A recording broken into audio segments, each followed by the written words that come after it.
नमस्कार। प्रस्तुत है मुंशी प्रेमचंद जी के द्वारा लिखी गई कहानी अनाथ लड़की।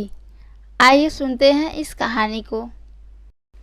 सेठ पुरुषोत्तम दास चूना की सरस्वती पाठशाला का मुआयना करने के बाद बाहर निकले। एक लड़की ने दौड़कर उनका दामन पकड़ लिया। सेठ जी रुक गए और मोहब्बत से उसकी तरफ देखकर पूछा, तुम्हारा क्या नाम है? लड़की ने जवाब दिया, रोहिणी। सेठ जी ने उसे गोद में उठा लिया और बोले, तुम्हें कुछ इनाम मिला? लड़की ने उनकी तरफ बच्चों जैसी गंभीरता से देखकर कहा, तुम चले जाते हो, मुझे रोना आता है, मुझे साथ ले चलो ना। सेठ जी ने हंसकर कहा, मुझे बड़ी दूर जाना है, तुम कैसे चलोगी? रोहिणी ने प्यार से उनकी गर्दन पर हाथ डाले दिए और बोली, जहाँ तुम जाओगे वहीं मैं भी चलूँगी, मैं तुम्हारी बेटी हूँ। मदरसे के अफसर ने आगे बढ़कर कहा, इसका बाप साल भर हुआ नहीं रहा, माँ कपड़े सीती है, बड़ी मुश्किल से गुजर होती है। सेठ जी ने स्वभाव करुणा में बहुत थे। यह सुनकर उनकी आंखें भर आई। उस भोली प्रार्थना का वह दर्द था, पत्थर से दिल को पिघला सकता है। बेकसी और इतामी को इससे ज़्यादा दर्दनाक ढंग से जाहिर करना मुमकिन था। उन्होंने सोचा, इस नन्हे दिल को क्या जाने क्या अरमान होंगे, और लड़कियां खिलौने दिखा दिखा कर कहती होंगी, यह मेरे बाप ने दिया है। वह अपने बाप के साथ मदरसे आती होंगी, उसके साथ मेलों में जाती होंगी, उनकी दिलचस्पियाँ भी जिक्र करती होंगी। यह सब बातें सुनकर इस भोली लड़की की ख्वाहिश होती होगी कि मेरे बाप तो हैं ही नहीं, मैं किसके साथ जाऊं। माँ की मोहब्बत में गहराई और आत्मिकता होती है, जिसे बच्चे नहीं समझ सकते। बाप की मोहब्बत में खुशी और चाव होता है, जिसे बच्चे खूब समझते हैं। सेठ जी ने रोहिणी को प्यार से गले लगा लिया और बोले, अच्छा मैं तुम्हें अपनी बेटी बनाऊंगा, लेकिन खूब दिल लगा के पढ़ना। अब छुट्टी का वक्त आ गया है, मेरे साथ आओ, तुम्हारे घर पहुंचा दूं। यह कहकर उन्होंने रोहिणी को अपने मोटर कार में बैठा लिया। रोहिणी ने बड़े इत्मीनान से, बड़े गर्व से अपनी सहेलियों की तरफ देखा। उसकी बड़ी बड़ी आंखें खुशी से चमक रही थीं और चेहरा चांदनी की तरह खिला हुआ था। सेठ जी ने रोहिणी को बाजार में खूब सैर कराई और उनकी पसंद की सब चीज़ें दिलाईं। यहाँ तक कि रोहिणी बातें करते करते कुछ थक सी गई और खामोश हो गई। उसने इतनी चीज़ देखी, इतनी बातें सुनी और उसका जी भर गया। शाम होते होते रोहिणी के घर पहुँचे और मोटर कार से उतरकर रोहिणी को अब कुछ आराम मिला। दरवाज़ा बंद था। उसकी माँ किसी ग्राहक के घर कपड़े देने गई थी। रोहिणी ने अपने तोहफों को उलटना पलटना शुरू कर दिया। खूबसूरत रबड़ के खिलौने, चीनी की गुड़िया जरा दबाने से चू चू करने लगती और रोहिणी यह प्यारा संगीत सुनकर फूले ना समाती थी। रेशमी कपड़े और रंग बिरंगे साड़ियों के कई बंडल थे, लेकिन उसे उन चीज़ों के पाने में जितनी खुशी थी, उससे ज़्यादा अपनी सहेलियों को दिखाने में बेचैनी थी। सुंदरी ने जूते अच्छे सही, लेकिन उनमें एक ऐसे फूल कहाँ था, ऐसी गुड़िया ने उसने कभी देखी ही नहीं थी। इन ख्यालों से उसके दिल में उमंग भर आई। वह अपनी मोहिनी आवाज़ में एक गीत गाने लगी। सेठ जी दरवाजे पर खड़े इस पवित्र हृदय के आनंद हो रहे थे। इतने में रोहिणी की माँ कपड़ों को पोटली लिए आती दिखाई दी। रोहिणी ने खुशी से पागल होकर एक छलांग भरी और पैरों से लिपट गई। रुक्मणी ने चेहरा पीला था, आंखों की हसरत बेकसी छिपी हुई थी। गुप्त चिंता और सजीव चित्र मालूम हो रहा था, जिसके लिए जिंदगी में कोई सहारा नहीं था। मगर रोहिणी को उसने गोद में उठाकर प्यार से चूमा। जरा देर इसके लिए उसकी आंखों में उम्मीद और जिंदगी की झलक दिखाई दी। मुरझाया हुआ फूल खिल गया। बोली, आज तो इतनी देर कहाँ रही? मैं तुझे ढूंढने पाठशाला गई थी। रोहिणी ने हुक्म से कहा, मैं मोटर कार पर बैठकर बाजार गई थी, वहाँ से बाहर से अच्छी अच्छी चीज़ें लाई हूँ। वह देखो कौन खड़ा है। माँ ने सेठ जी की तरफ ताका और लजाकर सिर झुका लिया। बरामदे में पहुँचते ही रोहिणी की माँ गोद से उतरकर सेठ जी के पास गई अपनी माँ के यकीन दिलाने के लिए भोलेपन से बोली, क्यों मेरे पापा हो ना। सेठ जी ने उसे प्यार से कहा, हाँ तुम मेरी बेटी, प्यारी बेटी हो। रोहिणी ने उनके मुंह की तरफ याचना आंखों से भरी देखकर कहा, अब तुम रोज यहीं रहोगे। सेठ जी ने उसके बाल से हिलाकर कहा, मैं यहाँ रहूँगा तो काम कौन करेगा। मैं कभी कभी देखने आया करूँगा, लेकिन वहाँ से तुम्हारे लिए अच्छी अच्छी चीज़ें भेजूँगा। रोहिणी कुछ उदास सी हो गई। इतने में छावन के और फटे हुए कपड़े समेटकर कोने में डाल दिए। कहीं सेठ जी उस निगाह पर पड़ जाए तो। यह स्वाभिमान स्त्रियों का खास अपनी चीज़ है। रुक्मणी ने इस सोच में पड़ी थी, मैं इनकी खातिरदारी कैसे करूँगी। उसने सेठ जी का नाम सुना था। उसका पति हमेशा उनकी बड़ाई ही किया था। वह उनकी दया और उदारता की चर्चाएं अनेकों बार सुनी थी। वह उन्हें अपनी मन देवता समझा करती थी। उसे क्या उम्मीद थी, कभी उसका घर भी उसके कदमों में रोशन होगा। लेकिन आज जब वह शुभ दिन संयोग आया तो इस काबिल भी नहीं है उन्हें बैठने के लिए क्या मोड़ा दे सके। घर में पान की इलायची भी नहीं है। वह अपने आंसुओं के किसी तरह रोक न सकी।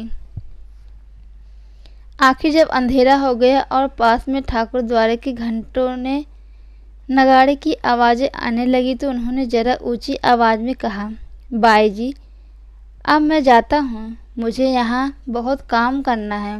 बुढ़ी को कोई तकलीफ़ ना हो। मुझे जब मौका मिलेगा उसे देखने आऊँगा।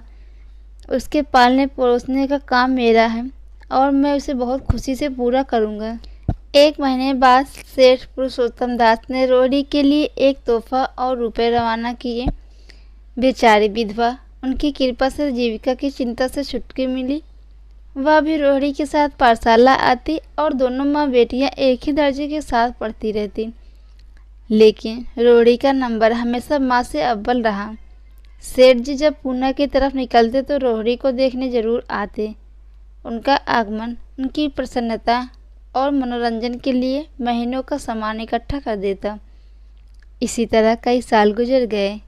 रोहिणी ने जवानी के सुनहरे हरे भरे मैदान के पर पैर रखा, जबकि बचपन की भोली भाली अदाओं एक खास मतलब और इरादों का दखल हो जाता है।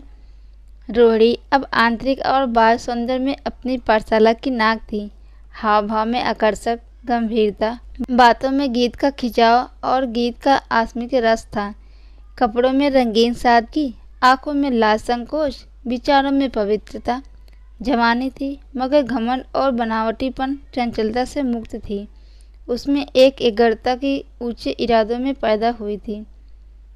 वह धीरे धीरे मंजिल तय करने लगी। सेठ जी के बड़े बेटे नरोत्तम दास कई साल तक अमेरिका और जर्मनी के यूनिवर्सिटी में पढ़ाई की। अमेरिका के सबसे प्रतिष्ठित कॉलेज में उन्होंने सम्मान प्राप्त किया। अमेरिका के अखबार में हिंदुस्तानी नौजवान की शानदार कामयाबी पर चकित थे। उन्हीं का स्वागत करने के लिए मुंबई में एक जलसा किया गया। इस जलसे के लिए ठीक समुंदर के किनारे एक हरे भरे सुनहरे मैदान के एक लंबा चौड़ा सामियाना लगाया गया था। एक तरफ आदमियों का समुद्र उमड़ा हुआ था, दूसरी तरफ समुद्र की लहरें उछल रही थी। गोया वह भी खुशी की शरीक थी। जब उपस्थित में लोगों ने रोहिणी की बाई के आने की खबर सुनी तो हजारों आदमी उसे देखने के लिए खड़े हो गए। यह तो वही लड़की है जिसने अब की बार शास्त्री की परीक्षा पास की है, जरा उनके दर्शन तो होने चाहिए। अब इस देश में स्त्रियों के भी रत्न मौजूद हैं। भोले भाले देश प्रेमियों में इसी तरह की बातें होने लगी। आखिर मिस्टर पुरुषोत्तम दास तशरीफ लाए। हालांकि एक बड़ा शिष्ट और गंभीर उत्सव था, लेकिन उस वक्त दर्शन के उत्कंठा पागलपन की हद इतना पहुंच गई थी, एक भगदड़ सी मच गई। कुर्सियों के कतारे गड़बड़ हो गए। कोई कुर्सी पर खड़ा हुआ, कोई हत्थों पर। मन चले लोगों ने सामियाने की रस्सियां पकड़ी, कोई लटक गए। कोई यही तूफान मचा हुआ था। कहीं कुर्सियाँ टूटी, कहीं कुर्सियाँ उल्टी। कोई किसी के ऊपर गिरा, कोई किसी के नीचे गिरा। ज़्यादा तेज लोगों ने धौल धप्पा होने लगा। तब बीन की सुहानी आवाज़ें आने लगी। रोहिणी ने अपनी मंडली के साथ देश प्रेम में डूबा हुआ गीत शुरू किया। सारे उपस्थित लोग बिल्कुल शांत थे। उस समय वह सुरीली राग, उसका कोमलता और स्वच्छता, उसकी प्रभावशाली मधुरता, उसकी उत्साह भरी वाणी दिलों पर नशा सा पैदा हो गई, जिससे प्रेम की लहरें उठती, जो दिल से बुराइयों को मिटाता है और जिससे ज़िंदगी में हमेशा यह याद रखने वाली यादगारें पैदा हो जाती। गीत बंद होने की तकलीफ आज भी न आई। वही ताने वही कानों में गूंज रही थी। रुक्मणी को अब रोहिणी की शादी की फिक्र पैदा हुई। पड़ोस की औरतों में उसकी चर्चा होने लगी थी। इतनी सयानी हो गई हैं, क्या बुढ़ाने पर ब्याह होगा? कई जगह से बात आई। उनमें से कुछ प्रतिष्ठित लोग घराने के थे, लेकिन जब रुक्मणी को पैगाम को सेठ जी के पास भेजती तो यही जवाब थे, मैं खुद फिक्र में हूँ। रुक्मणी को उनकी और टाल मटोल बहुत बुरी लगती थी। रोहिणी को बम्बई से लौटे 1 महीना भर हो चुका था। एक दिन वह पाठशाला से लौटी तो उसे अपनी माँ की चारपाई पर एक खत पड़ा हुआ मिला। रोहिणी पढ़ने लगी। खत में लिखा था, बहन, जैसे मैं तुम्हारी बेटी, तुम्हारी लड़की को बम्बई में देखा है, मैं उस पर रीझ गई हूँ। अब उसके बगैर मुझे चैन नहीं आता। क्या मेरा भाग्य होगा कि मैं उसको अपना बहू बना लूँ? मैं गरीब हूँ, लेकिन मैं क्या सेठ जी को राज़ी कर लिया हूँ। तुम भी मेरी विनती कबूल करो। मैं तुम्हारी लड़की को फूलों की सेज पर न सुला सकूं, लेकिन घर के हर एक आदमी अपने आंखों की पुतली बनाकर रखेगा। अब रहा लड़का, माँ के मुंह से लड़के का बखान कुछ अच्छा नहीं मालूम होता, लेकिन यह कह सकती हूँ कि मैं परमात्मा की जोड़ी अपने हाथों से बनाई है। सूरत में, स्वभाव में, विद्या में हर दृष्टि सेवा रोहिणी के योग्य है। तुम चाहो जैसे अपना इत्मीनान कर सकती हो। जवाब जल्द देना, ज़्यादा क्या लिखूं? नीचे थोड़े से शब्दों में सेठ जी ने अपना भी पैगाम की सिफारिश की है। रोहिणी गालों पर हाथ रखकर सोचने लगी। नरोत्तम दास की तस्वीर उसकी आंखों के सामने आ खड़ी हुई। उनकी वह प्रेम की बातें, जिनका सिलसिला बम्बई से पुणे तक नहीं टूटा, कोने में गूंजने लगी। उसने एक ठंडी सी सांस ली और उदास होकर चारपाई पर लेट गई। सरस्वती पाठशाला में एक बार फिर सजावट और सफाई के दृश्य दिखाई दे रहे थे। आज रोहिणी की शादी का शुभ दिन है। शाम का वक्त था, बसंत का महीना। मौसम, पाठशाला दरो दीवार मुस्कुरा रहे थे। हरा भरा बगीचा फूला नहीं समाता था। चंद्रमा अपनी बारात लेकर पूरब की तरफ निकला। उसी वक्त मंगलाचरण का सुहाना राग उस पर रूप हली चांदनी के हल्के हल्के हवा के झोंकों ने लहरें मारने लगा। दूल्हा आया। उसे देखते ही लोग हैरत में आ गए। यह नरोत्तम दास थे। दूल्हा मंडप के नीचे गया। रोहिणी की माँ अपने को रोक न सकी।